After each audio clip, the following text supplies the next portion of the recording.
The focus shifts from remembering 1976 to addressing the harsh realities faced by young people today. With rising unemployment, gender-based violence and digital exclusion on the rise, experts say South Africa must invest in more than just hard skills. A groundbreaking program launched by Higher Health is doing just that, arming young people with civic values and the soft skills needed to succeed in the modern world. To discuss this further, we're joined in studio by the CEO of Higher Health, Professor Ramneek Ahluwalia, Wits student Nolwazi Ngubo, and Ekurhuleni East TVET College students Acacia, Sinuku. Thank you so much for your time. It's good to have you here, Prof. Acacia, Nolwazi. So fantastic to have you here in studio and to talk about this. Prof, I think I'm going to start with you. Why do you think now's the time? And especially, why do you think we need to invest in our youth, especially when it comes to soft skills? You know, studies have shown that 85% of every job success comes from soft skills. And if that's the data, we're talking about critical decision making, critical thinking, emotional intelligence, empathy. When you walk into an interview, Baron, and the employer is sitting, the first thing he's looking is the attitude of an individual. He believes that the skills can be groomed when he or she will join the institution. But the important part is the soft skills. With the rising unemployment, 30% of jobs in South Africa or in the future world comes from social entrepreneurship.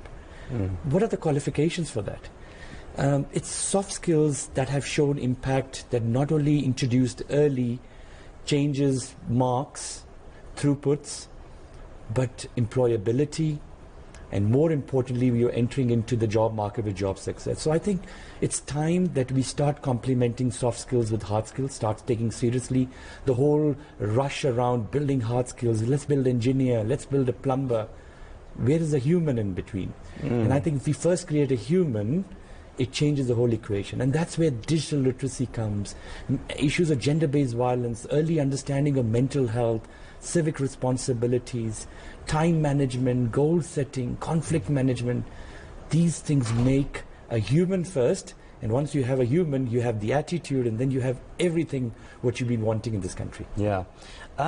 Acacia, let's start with you, because, you know, like the Prof said, it's skills that are so detrimental to shaping you as a person, especially when you go into the workplace as a student now. How do you think this will ultimately shape you and help you? Thank you. As Prof mentioned, we have high unemployment rates, which is, I believe that the root cause of that, it is the skills mismatch. So with this program coming with these skills, the civic and soft skills, we're now fighting the unemployment rate, which is now, as I'm sitting here as a proud graduate of civic and soft skills, I can now say I am prepared and I'm ready for work-based experiences. I now know how to manage my time. I now know how to work in a professional environment. And it's really helping a lot, and I would really encourage that we take that seriously as young people, have the soft skills. Nolwazi, has that been your experience as well, and how did you benefit from this? Yes, that has also been my experience. For me, the soft skill that I learned that was very helpful is presentation skills. So I'm currently job searching, so I feel more confident in job interviews, and also they teach you how to manage and regulate your feelings and your thoughts in stressful situations. Like Prof mentioned, conflict management, that is very important in conflict management, so that you don't speak with your emotions without understanding the situation. So yeah, those are the skills that have shaped me, that I learned from the program. So I would really also encourage the youth to take part in the program. Yeah, it's so important what both of you just mentioned, because it's something that you think of as something that's just light, you know, it's just a add-on. If you have it, you have it. If you don't have it in the workplace, it's also okay. But I think it plays such an important role as an employee in a company or wherever you go, in any institution, to have these skills. And it's something that many of our adults are actually lacking, and you can see that immediately in the workplace. So it is actually very important. Why in Africa do you think this is also so beneficial and detrimental, especially for our youth going into the job space, because we have a huge number of unemployment, as mentioned, and that's sort of the reality. But do you think that this is really a critical a skill to have in this day and age? Absolutely. In fact, it started in the Western world with the US. If you look at Europe, they used to put soft skills only for issues like leadership, when you are becoming a CEO or you're trying to head a department. And what we did in South Africa as Higher Health was we took that notion and started saying, okay, why not introduce this early? Why don't we build a qualification on soft skills which is accredited?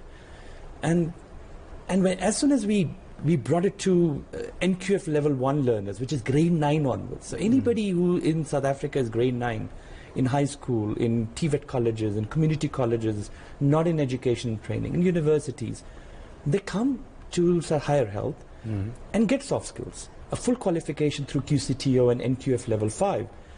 So what we did was, what they were trying to build head of the departments, we're trying to build every youth with those. Now what we started seeing impact is, that the mark starts improving when you bring early.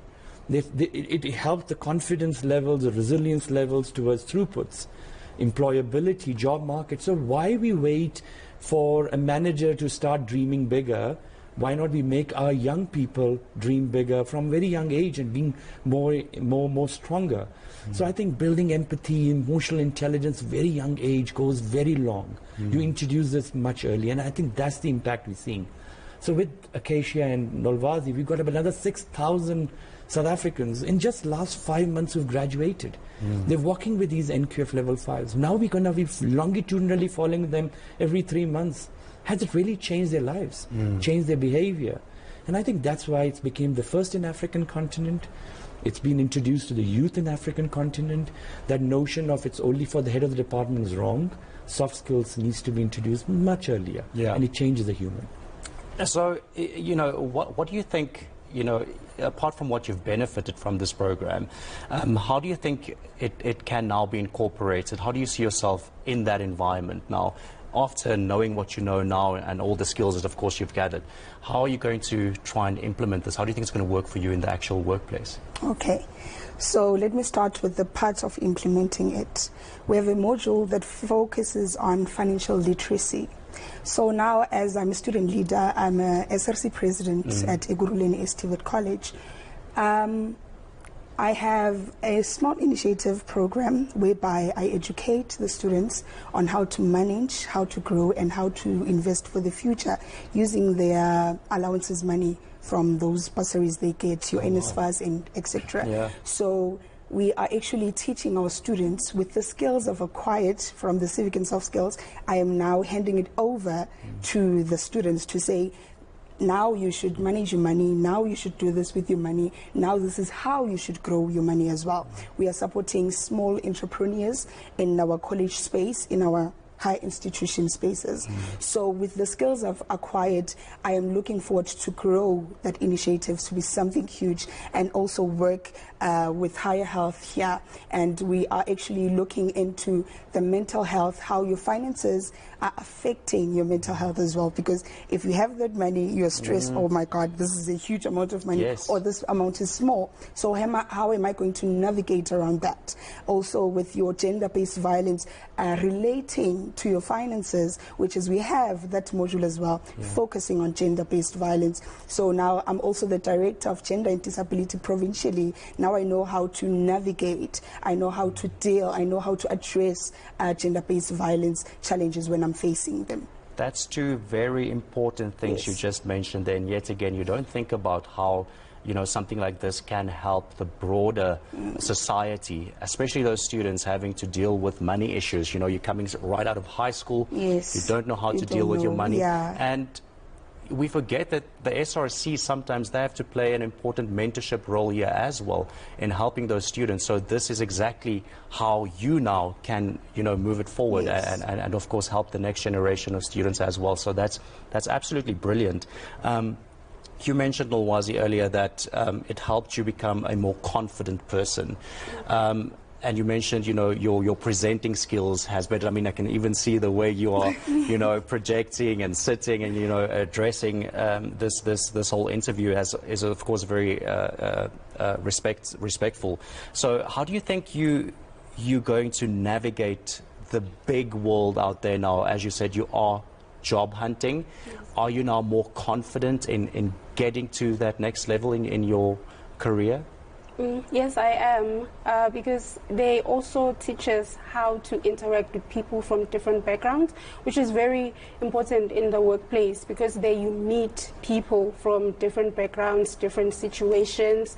For me, the one that stood out the most was the disability one. It starts in the course. The civic program course is accessible to everyone.